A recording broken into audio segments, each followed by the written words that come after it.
l'APAD nationale est reconnue comme organisme de formation par l'État. Ceci permet d'organiser les thématiques de formation demandées par les agriculteurs tout en respectant le cahier des charges des formations établies par Vivea.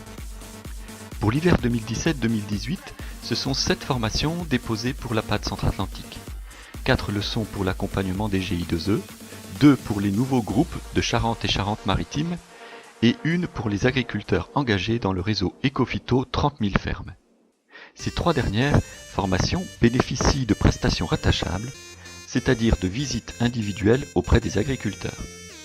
Le projet d'ICASOL, pour une dynamique des agriculteurs autour du carbone du sol, est une initiative des responsables des APAD Perche et Centre-Atlantique.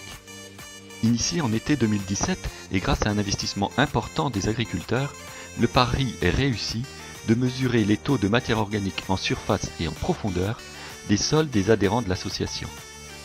Nous allons arriver dès cette année à environ l'équivalent de 8000 hectares référencés. Chaque adhérent a fait les efforts nécessaires pour parvenir à ce résultat, qui est une première en France à ce niveau. Le projet n'en est qu'à ses débuts et a pour vocation à durer dans le temps pour apporter une réelle plus-value reconnue au système de l'agriculture de conservation des sols. Dans le cadre du programme Ecophyto 2, élaboré par l'État, l'APAD Centre-Atlantique, comme l'APAD Perche, a répondu à l'appel à projet mettant en place les réseaux 30 000 fermes. Ce sont 14 exploitations de l'association qui se sont engagées à travailler sur la réduction de l'utilisation des produits phytosanitaires. En particulier, la diminution des herbicides est le challenge le plus important que l'on s'est donné. Dans le même ordre d'idées, l'APAD est engagée aux côtés de 17 autres partenaires sur le projet PEI, Programme européen d'innovation. Le cœur du travail sera la gestion des adventices en agriculture de conservation des sols. Le 23 janvier avait lieu la journée Ali+, organisée par l'APAD Centre-Atlantique. Une quarantaine d'éleveurs se sont retrouvés à Saint-Michel-le-Cloux pour étudier l'intérêt du procédé Ali+, dans leurs élevages. À base de composés naturels, ce produit, mélangé aux céréales produites sur la ferme, montre qu'il est possible de continuer à travailler son autonomie de décision en retrouvant et en échangeant avec d'autres agriculteurs. Chacun a pu se faire son opinion et décider en connaissance de cause de l'intégration de ce produit dans son système. L'APAD Centre-Atlantique poursuit son travail pour faire reconnaître l'agriculture de conservation des sols auprès de la société civile et des élus.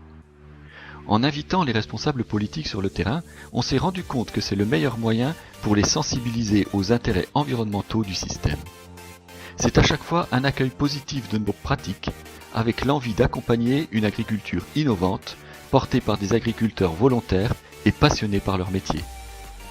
À l'occasion des Journées Patrimoine Sol, ce sont 5 fermes de l'association qui ont ouvert leurs portes. Moment riche d'échanges où les habitants, à l'instar des politiques, découvrent à côté de chez eux des agriculteurs passionnés d'agronomie et qui veulent favoriser un environnement durable.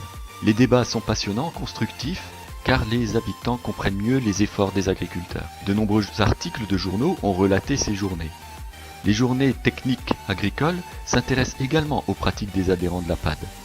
Ce sont souvent des portraits d'agriculteurs qui réussissent dans leurs performances techniques et qui, malgré un contexte économique difficile, arrivent à construire des systèmes résilients et précurseurs de perspectives intéressantes. Les nombreux bouts de champ organisés par l'association permettent les échanges autour des questions techniques du moment. C'est aussi l'occasion de voir fonctionner du matériel comme les démonstrations des semoirs Waving au Manille-Régnier et Orche à Grosbreuil. À chaque rencontre, les discussions vont bon train et chaque participant peut repartir avec de nouveaux éléments de réflexion. Cette façon de valoriser les expériences des agriculteurs, l'APAD l'a proposée aux animateurs des bassins versants. Un peu déstabilisant pour les techniciens habitués à apporter leur savoir, ces échanges montrent le degré d'expertise des adhérents de l'APAD pour un système qu'ils mettent en place depuis plusieurs années. Depuis moins d'1 an, le réseau WhatsApp des adhérents de l'APAD Centre-Atlantique apporte une véritable plus-value dans les échanges entre adhérents. Il permet entre autres les partages d'informations, de photos, de vidéos, d'apporter des témoignages suite à des questions posées. Il permet aussi d'apporter de nouvelles idées, de nouveaux sujets de réflexion, sans oublier bien sûr des pointes d'humour par quelques adhérents.